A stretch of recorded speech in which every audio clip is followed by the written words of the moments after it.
To go through the process of making paper beads, and the first thing you're going to need is 2 pieces of paper, and this paper is available at the on the roll over here, and the roll is set up so that you just have to pull the paper out 12 inches to the end of the counter and rip it off. If you have any problems with that, I'll be sure to help you.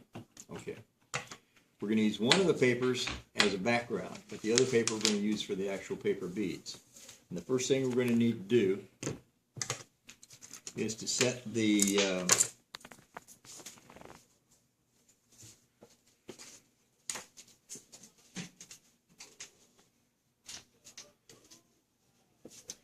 paper up so that we can measure it off.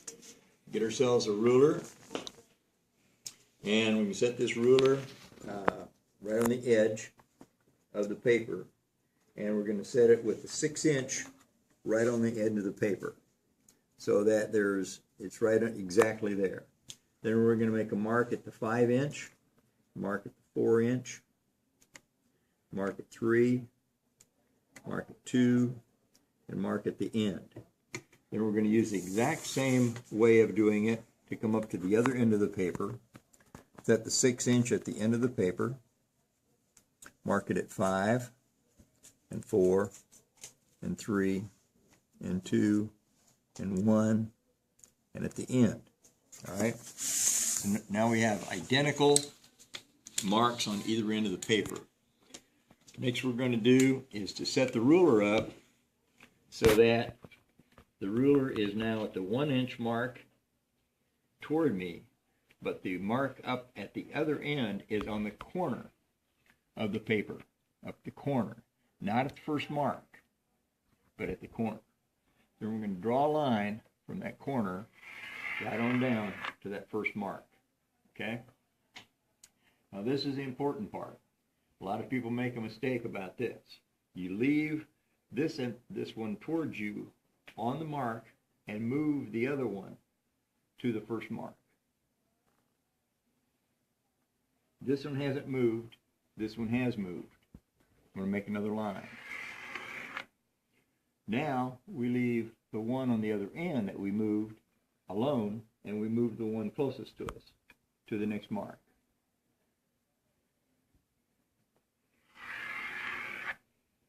Then we again go back, move the one above, and leave the one toward me.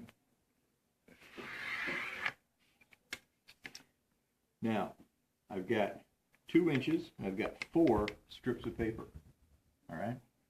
Now I'm going to do this on 6 inches here, and I'm going to end up with how many strips altogether then? 12. 12, which is what the assignment calls for. All right. So the first thing I'm going to do, the next thing I'm going to do, is to cut the paper and cut a strip. I'm just going to start on this first one.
Okay.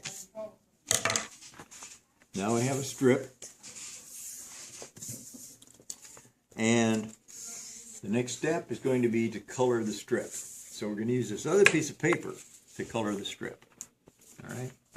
So I'm going to lay the paper out, and I'm going to choose a marker, actually a couple of different markers. And you can come up with your own kind of design, but understand that you're only going to see the color on the edge of the piece. You're not going to see any down the middle, nothing down the middle. only on the edge. So what I like to do is I usually use a couple of colors that are complementary. In this case, purple or blue and orange.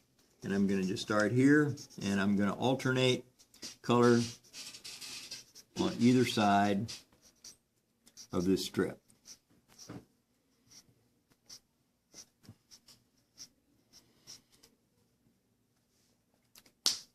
Then I'll take the other color, in this case orange, and I'll just kind of fill it in. Some of it will be white, some of it will be orange.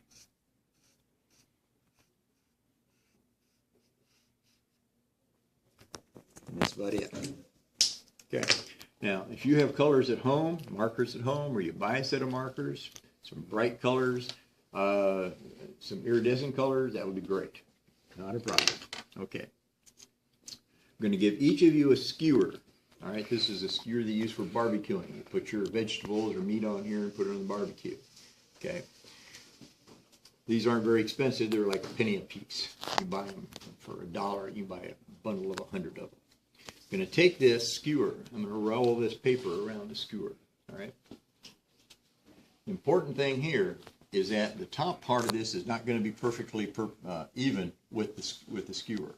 You've got to keep the strip perfectly perpendicular to the skewer. You need to have the color towards you. If you have the color away from you, you're going to end up with a white strip because all the color is going to be inside. All right. So you hold on to one edge, and then you begin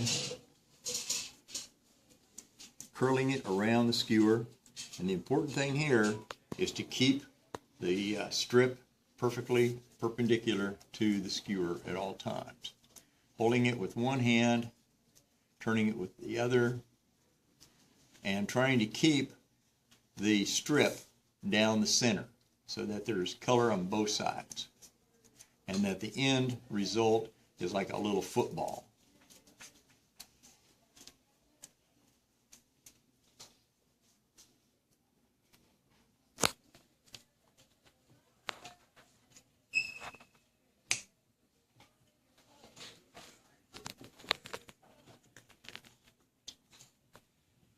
What do I mean by that? All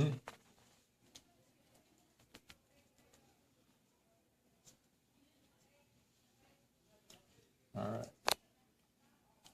So trying to keep the sides even, so it's tapered perfectly on both sides. You end up with this little tail at the end here. Doesn't even have to be that long. And while you're holding on to it with one hand, grab yourself a piece of glue, squirt some glue down on a piece of paper, take this glue, put it on your fingers, and put it on that strip. Okay? That's what's going to hold this bead together.